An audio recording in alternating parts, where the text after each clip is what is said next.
जब आपको ये पता चलेगा कि हमारा पिता कौन है, अभी तो हम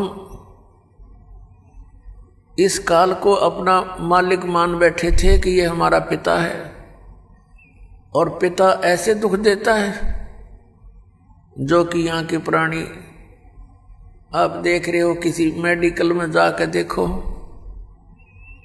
हाहाकार मची है, और कहीं देख लो, किसी घर में देख लो, कोई ना कोई ऐसी समस्या काल पैदा करके रखता है, पूरा परिवार परेशान रहता है। किसी की आंखें नहीं, किसी की बाजू नहीं, किसी को कैंसर हो गई है, कोई गधा बन गया, कोई कुत्ता बना, कोई सूअर बना। बताओ, यहाँ कोई जीवन है? पर विवश है हम, मजबूरी है हमारी। इस मजबूरी के अंदर हमने अपने यहाँ टाइम पास करने की कुछ अटकल सी लाक है, हम जी रहे हैं। उस परम पिता ने आकर हमें वो ज्ञान दिया जिस उद्देश्य से वो आते हैं। अब क्या बताते हैं परमात्मा? मानुष जन्म दुर्लभ है, ये मिले न बारंबार। तरवर से पत्ता टूट गिरे, वो बोर न लगता डार। राम नाम रटते रहो, जब तक घट में प्राण। कब हो तो दीन दयाल के, भनक पड़ेगी कान। जब तप संयम साधना, सब सुमरण के माही। कहें कबीर जाने राम जन, सुमरण सम कछु नाही। परमात्मा हमें याद दिलाते हैं कि ये मनुष्य जीवन बच्चों बड़ा मुश्किल से मिलता है, और मनुष्य जीवन मिलता है तो इसमें कुछ सुविधाएं भी अधिक होती हैं, इसमें कुछ बुद्धि भी एक्स्ट्रा होती है। हम उस बुद्धि को जहाँ प्रयोग करना था वहाँ प्रयोग ना करके हम इस काल के इसी लोक में हम वो आइटम संग्रह करने में लगे रहते हैं जिनको हमने यहाँ छोड़कर जाना होता है। बुद्धिमान व्यक्ति उन वस्तुओं को विदेश में कभी संग्रह नहीं करता जिनको वो अपने स्वदेश नहीं ले जा सकता। उसका यूज क्या, बेमतलब पैसे खर्च कर वहां दर के आने का। तो ऐसा काम वही कर सकता है जो कति अज्ञानी हो। अपने आत्माओं, हम सबको मालूम है कि हम जो भी कोठी बंगले संपत्ति इसको इकट्ठा करने में आजीवन लगे रहते हैं, ये हमारे साथ नहीं जाती। और जो वस्तु साथ जानी है उसकी तरफ हमारा ध्यान विशेष नहीं। और किसी पुण्यात्मा की पूर्व जन्म की प्रेरणा अत्यधिक है, वो चलता है परमात्मा के पाने के लिए, तो काल ने जगह जगह पर ये काल के दूत संत बैठा रखे। कोई गुफा में बैठा है, कोई गांव के गोरे धूना लाए बैठा है, कोई कहीं खड़ा है, कोई कहीं आश्रम बना करके गुमराह किए हुए हैं। तो काल ने उनका वैसे जीवन यूं नष्ट करवा देना है। तो इस सारी समस्या का समाधान करने के लिए, अपने बच्चों को तत्व ज्ञान देने के लिए वो हमारे परम पिता इस काल के लोक में आते हैं।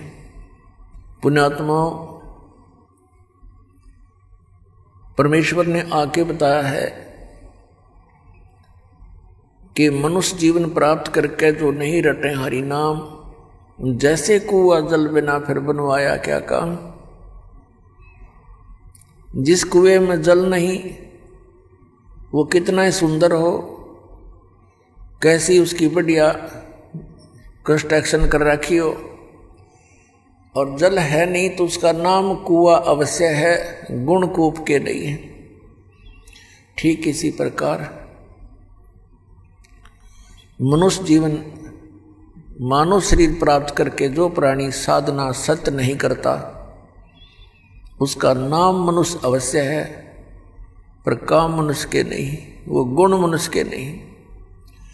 एक सत साधना ना करके चाहे कोई भक्ति भी कर रहा है बोल पुण्यात्मा, उसका भी जीवन व्यर्थ है, और जो भक्ति नहीं करता उसका भी व्यर्थ है। तो इस सब समस्या के समाधान के लिए केवल परमात्मा ही स्वयं आते हैं। वो आकर हमें ज्ञान देते हैं।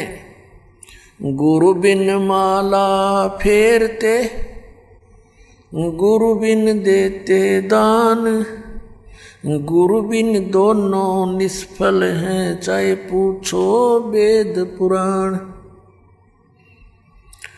गुरु बड़े गोविंद से मन में देख विचार, हरि सुमरे सो वार है, गुरु सुमरे होवे पार।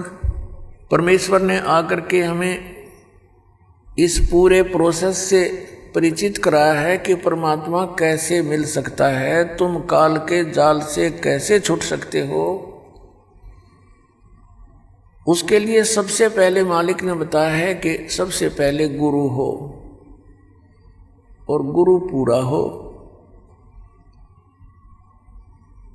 अधूरे गुरु से भी कोई लाभ होने वाला नहीं। अब पूरे गुरु की पहचान कैसे हो? हमारे जो सदग्रंथ हैं, जिनको आज तक हम सर्वधार्य मानते रहे, पवित्र चारों वेद, पवित्र श्रीमद् भगवत गीता और पवित्र 18 पुराण, ये हमारे हिंदू धर्म के सदग्रंथ माने जाते हैं। वैसे तो ये सदग्रंथ, ये शास्त्र किसी धर्म विशेष के नहीं है, ये तो मानव मात्र के लिए एक संदेश है भगवान का। ये उसमें लिखे और बोले गए थे जिसमें कोई धर्म नहीं था, फिर भी अब ये हिंदू समाज के निमित्त कर दिए गए हैं। तो इसीलिए कहा जाता है जो हिंदू धर्म के जो अनुयायी हैं, पुण्यात्माएं हैं, वो इन सदग्रंथों को सही मानते हैं। तो दास ने ऐसी दया की परमात्मा ने कि जो भी समूह, जो भी धर्म जिस भी ग्रंथ को श्रेष्ठ मानता है, उसी ग्रंथ के आधार से उनके द्वारा की जा रही क्रियाओं और ज्ञान को ये दिखा दिया कि आप ये कर रहे हो, आपके सदग्रंथ ये बता रहे हैं। और जो शास्त्रों में वर्णित साधना और ज्ञान नहीं है, वो लोक वेद है, वो मनमाना आचरण है, उससे कोई लाभ नहीं होगा।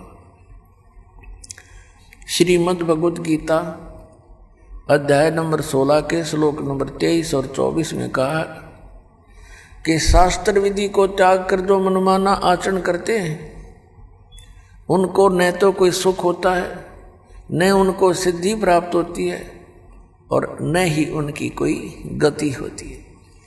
और इन तीन चीज़ों के लिए परमात्मा ये भक्ति करते हैं, परमात्मा को याद करते हैं, और यही नहीं हुई तो फिर उसका लाभ क्या करने का? व्यर्थ प्रयत्न हुआ।